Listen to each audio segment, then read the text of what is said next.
आज आपल्या जखणगावमधील हिवरे बाजार रोड ते देठे वस्ती या रस्त्याच्या कामाचा शुभारंभ आपल्या गावातील पच्चू भाऊ कर्डिले आणि आपल्या गावातील सैन्य दलातील ज्यांनी मोठी लढाई देशासाठी लढवून या देशाचा एक पराक्रमी वीर म्हणून नाव कमवलं असे आमचे जाधव मेजर, त्याचप्रमाणे कारले मेजर, कारले गुरुजी, आमच्या सुनीताताई आणि यांच्या साक्षीने आज इथे नारळ वाढवून या कामाचं उद्घाटन होत आहे।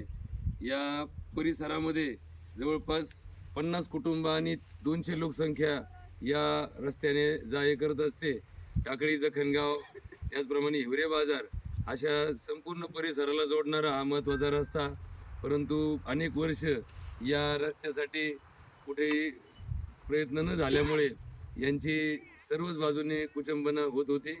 आपले या कामाचे असणारे आमच्या कन्स्ट्रक्शनचे ठेकेदार माननीय फारुखभाई सय्यद यांच्या माध्यमातून माननीय आमदार काशीनाथजी दाते साहेब, त्याचप्रमाणे माननीय पालकमंत्री राधाकृष्णजी विखे साहेब, माजी खासदार माननीय सुजयदादा विखे यांच्या सहकार्यातून समाज कल्याण विभागामार्फत हा देठे वस्तीसाठी काँक्रिटीकरणाचा रस्ता मंजूर झालेला आहे आणि याच्या दोन्ही बाजूच्या शेतकऱ्यांनी सहकार्य करून दोन्ही बाजूंना समान अशा प्रकारची या रस्त्याची रचना राहणार आहे।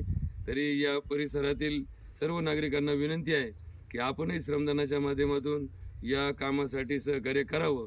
त्याचबरोबर दोन्ही बाजूच्या शेतकऱ्यांनी थोडं आपलं सहकार्य पूर्ण ठेवावं, जेणेकरून हा कायमस्वरूपी होणारा रस्ता आहे। फूट इकडे फूट तिकडे याच्यापेक्षा तो रस्ता होताना कोणालाही अपघाताला सामोरं जावं लागणार नाही या दृष्टिकोनातून सुरक्षेचा विचार करून योग्य तो मार्ग निर्णयात घेण्यात येईल। लवकरात लवकर हा रस्ता पूर्ण होऊन 8 दिवसाच्या आत लोकसेवेसाठी तयार व्हावा अशी अपेक्षा ठेवतो। आपण सगळेजण या रस्त्याच्या कामाला आलात आणि या कामाच्या निमित्तानं ग्रामविकासाची बाजू ही भक्कम होणार आहे, कारण रस्ते हे एक रक्तवाहिनीसारखे काम करतात आणि जोपर्यंत रस्ते नाही तोपर्यंत विकास नाही आणि म्हणून हा रस्त्याचं काम लवकरात लवकर पूर्ण होईल। थोड्याच दिवसामध्ये जुन्नर रस्त्याचे कामही मार्गी लागेल, त्याचंही मंजुरी आलेली आहे, परंतु मध्यंतरी झालेला पाऊस आणि त्या भागात असणारं पाणी दलदलीचा भाग, त्यामुळे थोडं पाणी सुकल्यानंतर तेही काम लवकरच चालू होईल। धन्यवाद। जय हिंद।